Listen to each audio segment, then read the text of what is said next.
to Asset Channel. It's Precious here as usual. Today I'll be talking about 5 reasons why people are easily refused visa.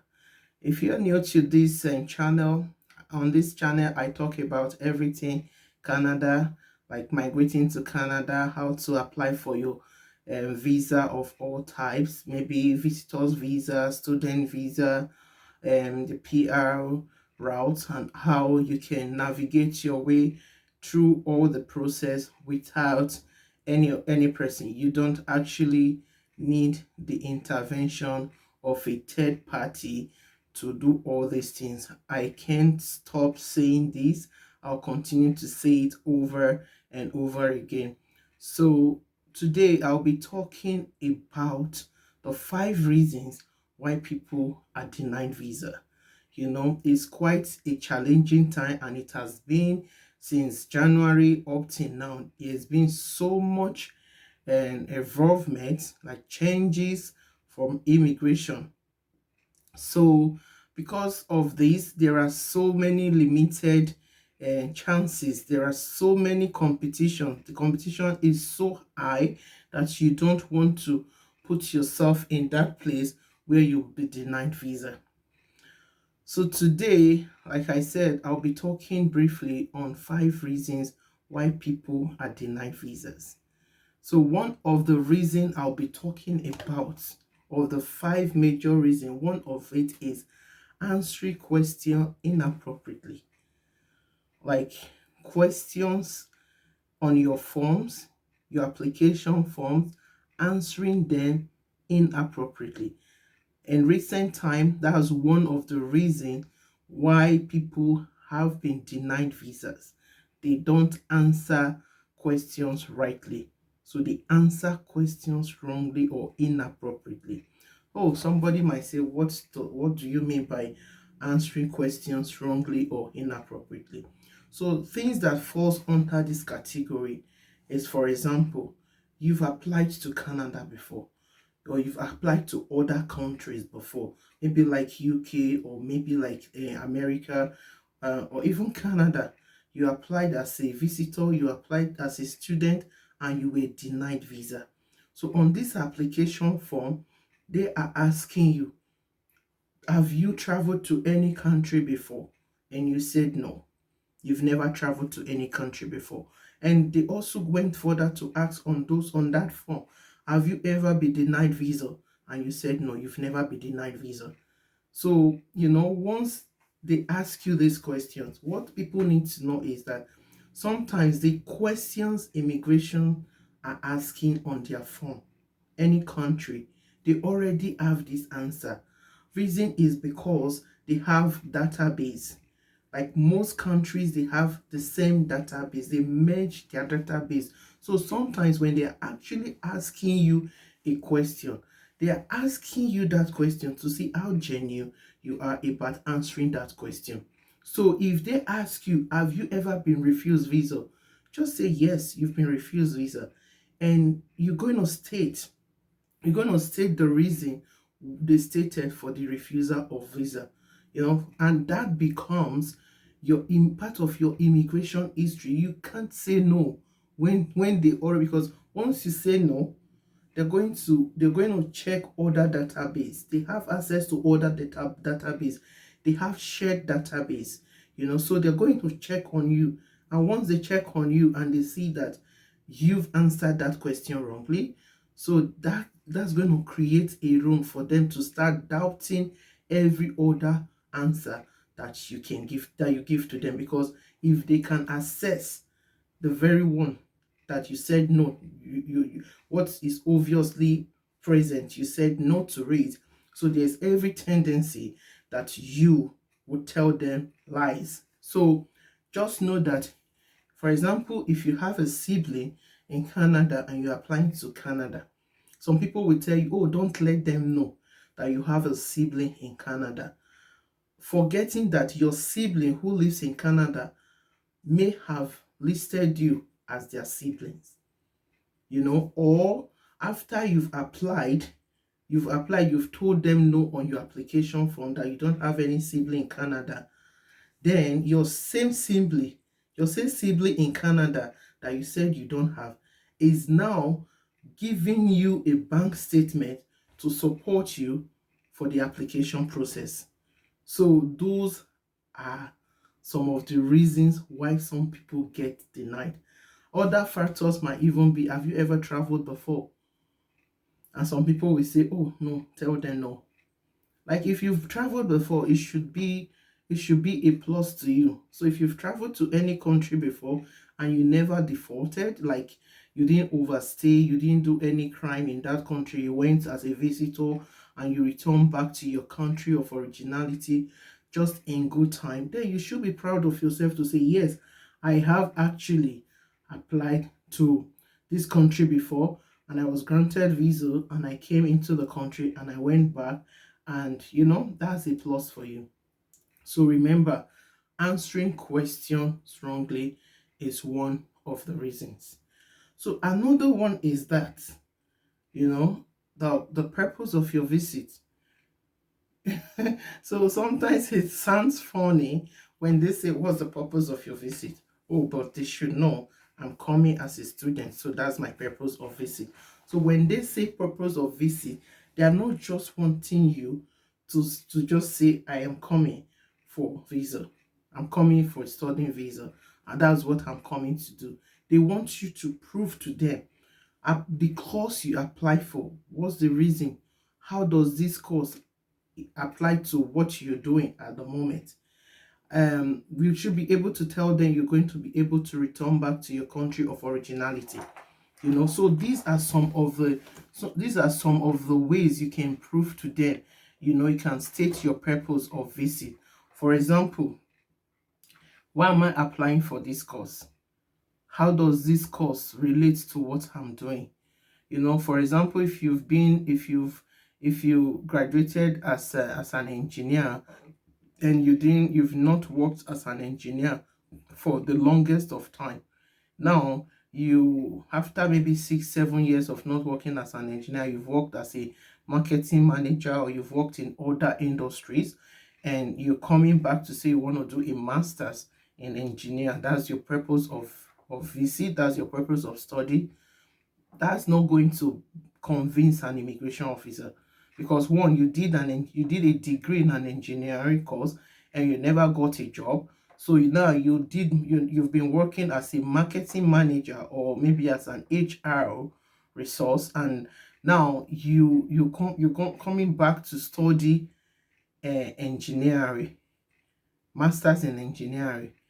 That purpose is going to be questionable. Why are you applying for your course? Of what importance is that course to you? Once you finish that course, are you going to be able to go back? Are you going back to your country? And how is this going to bridge the gap that you've had over years? Some people, they've never worked and they've left school. Maybe they've done like a particular career. Maybe they've done like marketing and they've never worked in that aspect, and now they're going back after several years of not getting a job in that your field. You want to go back to study masters in marketing, and you're going to state that as the purpose. So it will not correlate. It's not, they're not going to take it. The way we reason is not the way some of them reason. So you need to be able to prove that, oh, what I'm doing at this moment, though I graduated as an engineer and 5, 6, 7 years ago, I wasn't able to get a job in this field. So I've been working in this capacity, maybe as as a manager of resource, or maybe HR. You've been working as HR manager, human resource manager, or you've been working as a marketer. So now you've worked in this field for this much of time, this amount of time. So now you want to improve in this capacity. So that's why you are coming for masters in management. So you're not going to say the same course that you studied for 7 years and you didn't get a job, you're coming to do a master's. So when when they calculate, they are going to calculate what's your cost effect, the cost and effect. How do you want to spend so much in a course that you did not get a job after 7 years of graduation, that you had to take another career course? So you should be able to state how the present course you are applying for or applying to is going to be able to give you the return of what you are putting into it. Because if you're coming to study, you're going to pay so much money. They're going to look at, why is this person spending this so much in this same career that did not help in the past? So if you've done engineering, I'm just citing it as an example. I'm not saying that engineers don't get job. So if you did engineering as your first degree and you couldn't get a job in that degree for 5 years, you've been working another career. So if you are coming to study further, you should be studying in that present career. So that kind of match, that kind of make more sense, to be able to prove to them that, oh, you did this in the past, but you didn't get a job in it. Now you got a job in this field. So just for you to get better into it, you are applying. Remember, when you are applying to immigration, you're not there to speak. So you have to be really detailed as much as possible. So that's going to take us to the third question. So the third question is insufficient fund.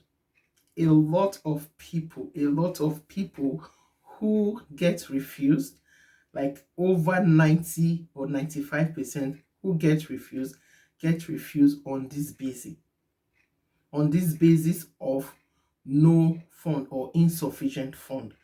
Now, some people might say, oh, I was supposed to have 20,000 as my fund, but I had extra, like up to maybe times 2 of what I was supposed to have. So why are they saying I don't have sufficient fund? So when you just having the money in your account, I tell people, it's not a proof, it's not enough proof of fund. What they are interested in is your ability to prove how those funds got into your account. You should be able to prove to immigration how those funds got into your account. So for example, if you before you applied to school, you didn't have any money in your account, or even after your application you didn't have any money, immediately you got the offer, then big chunk of amount started coming into your account without any proof of how it got there. Especially if you are a salary earner. If you're a salary earner and the pay stub you are showing is different from what is in your account, they are going to calculate and say, oh, how long did it take this person to save this amount of money? How much does this person get paid in this job? And why is this person spending so much of this? And after this person has finished spending this on this education, what is going to be this person payback? Like, you're going to be stating that you're going back to your country, you're going back to your country of originality. So now they are going to relate what you said to them, like the money you spending and how much you get paid. So for those that do business, it's okay. You can say, oh, this is what I got my payback from business. This is how what I got from this. This is what I got from this. You can defend it. But for those who are purely salary earner, you just had, like, maybe you had 10,000 in your account, then suddenly from 10,000 it went to 20 million. They are going to be suspicious. And that's one of the reasons why sometimes, even though you have so much in your account, they tell you you don't have sufficient account, because it's suspicious how you went from zero to millions. So those are some of the reasons. You need to be able to prove beyond reasonable that money is actually for you. And the next one is proof of sponsorship. Proof of sponsorship. Proof of sponsorship. For example, if you have somebody in your family that is going to be helping you to pay for your school fees, maybe your auntie, your uncle, or your brother or your sister, you should be able to prove beyond reasonable doubt that these people are actually blood related to you. It is not just enough to swear an affidavit. If you have the person's birth certificate, for example, if my maternal auntie is helping me to pay my school fees, I should be able to get a birth certificate or my mom's birth certificate that shows their name, their maiden's name, or even their pictures when they were growing. So if you not sabi take picture, if you don't know how to take pictures, please take pictures. Do take pictures. They are very helpful. I remember when I was applying for my mom, when I was applying for my husband, I used pictures. Those are really strong proof of justification or justification. So you should be able to attest all these things. You should be able to let them know that this person is definitely my auntie. This person is definitely my uncle. This person is definitely my sibling. And if that your uncle is transferring money into your account, your uncle should be able to print your account. What I did when I applied for mine years back, I highlighted every money that came from people that supported me. I highlighted them with yellow pen and I stated them. And when I was doing my cover letter, I have to explain everything in details.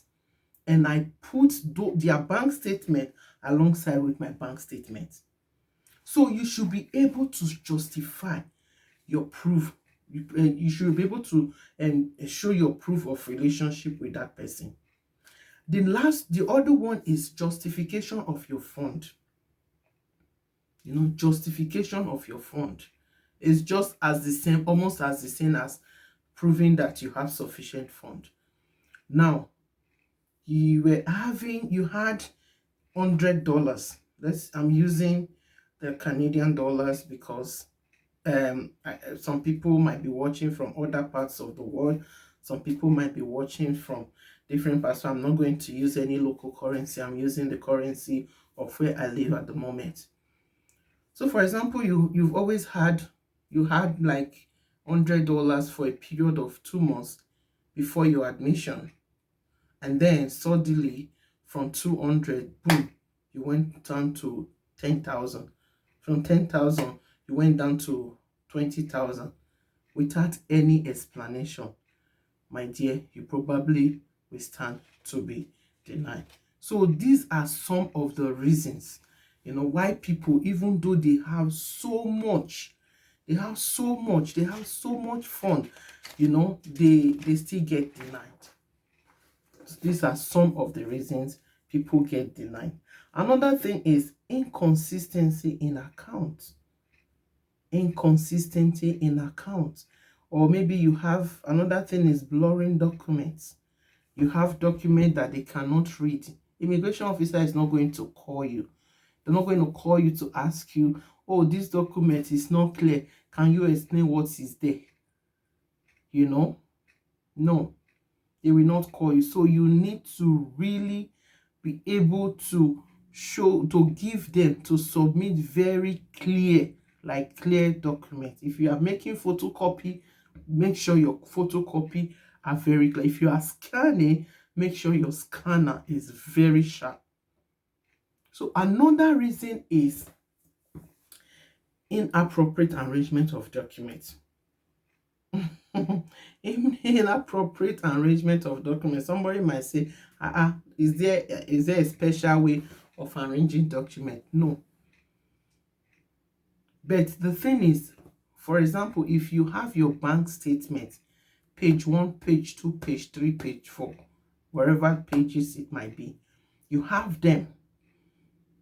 Put them in the numerical order. And maybe you have the supporting documents still related to finance from your uncle, your aunt, or your brother, or your sister, or whoever is supporting you. Put them together. Then if you have other documents like your passport and every other thing, arrange them accordingly. There's a case of somebody who was denied on the ground that there wasn't sufficient income. What happened? The one of the pages from the bank statement was actually hiding in between another form. So it was after this they gave him the envelope. When he opened it, he saw that it was all scattered. So you really want to number. I will number it. Like, for example, if I have all bank statements, I'll put them in numerical form. Mine plus the person, I'll just number them, so that once they read and see that a page is missing, then they will have to look for it and know that it's incomplete. So, and the other thing is, when you are uploading, that when you are filling this form, there are different categories of documents you can upload. Your own personal document, talk about you, then your personal or single upload, then you have the one that you can upload. You have to merge your document together. Like, for example, the bank statement and maybe some other, your passport and other things, you want to merge them in a PDF form and upload, because if you do one single one, it can't take another one. So you want to merge all your documents. And some people will be like, how do I merge them? If you go on Google, you just type on Google merge document, then it's free. You don't have to pay anything. Merge document. So it will take you to PDF. Maybe you want to merge PDF. They tell you to upload it. After you upload it, then they ask you to merge. Then you do another one, and you do it, and then you upload. Once you've uploaded, then the next thing is you submit. Some people have asked me, what's UCI? UCI is a unique number that is given by immigration officer, and if you are applying for visa for the first time, you won't have a UCI. The second time is when, after you've applied, that's when they send you your UCI number. So I hope this has helped. And please don't take chances, because the competition is kind of higher now. It is higher now. If you've gotten admission and you don't know how to go about the filling, please put it on the comment section. Or maybe you are having problem with what do I do about proof of fund? How do I go about proof of fund? I'll be more than happy to talk to you one-on-one. Put it there and I will answer your question, because it is so competitive now. It is competitive. We don't know how long this competition is going to be, because I also know that it's already affecting the revenue too, because there's really a drastic drop in students coming. Today somebody called me to say, hey, I don't think I'm coming to Canada again. I have asked for refund. So a lot of people are also dropping back. But if you are so determined and you want to come, please, anything worth doing is worth doing well. You don't have to hurry to do this. Make sure you do it tactically. Make sure you prepare for everything, so that once you apply, you'll be granted visa. So I'm going to end this video here, and I hope this has been informative. The reasons why people are being denied visa. I hope this has been informative. If it has been informative, please click on the like buttons, comment on this video, push in your switch on your notification button, so that if I post any video, you'll be the first to be notified. Thank you for watching. I wish you all the best, and I look forward to seeing you in my next video. Once again, thank you for watching, and have a good one. Bye.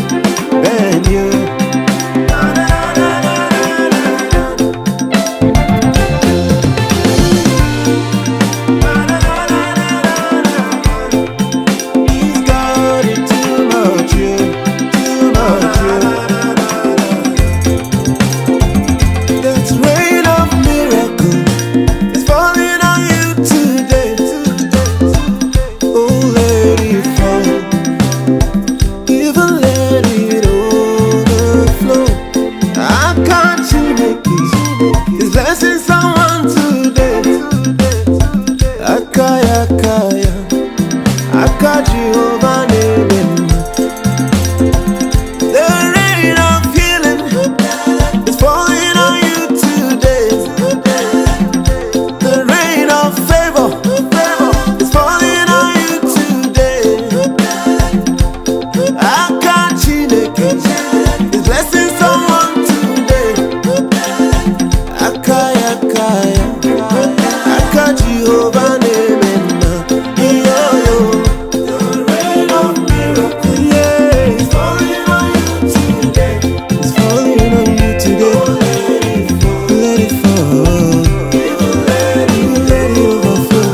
Let it overflow. Akachineke is blessing someone today.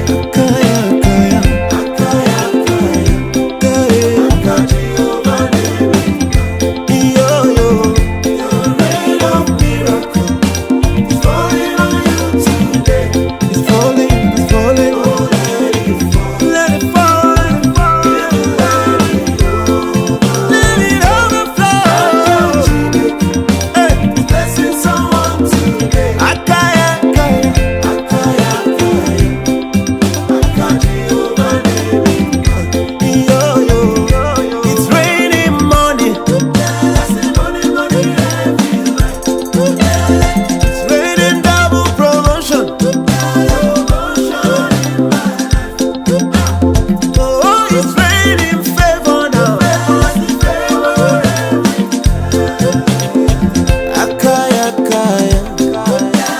Jehovah name,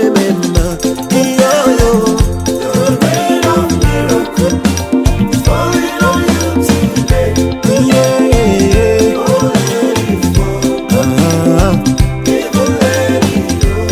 Let it overflow. Akachineke, blessing someone today. Jehovah name. I will lift up his name forever. Kaibule Jehovah plenty miracles just dey happen, Akaya Jehovah name. I will lift up his name forever.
Dance to the Holy Ghost now, God in the hell, God in the hell, oh yeah, dance to the Holy Ghost, hey, dance to the Holy Ghost now, God in the hell, God in the hell, hey.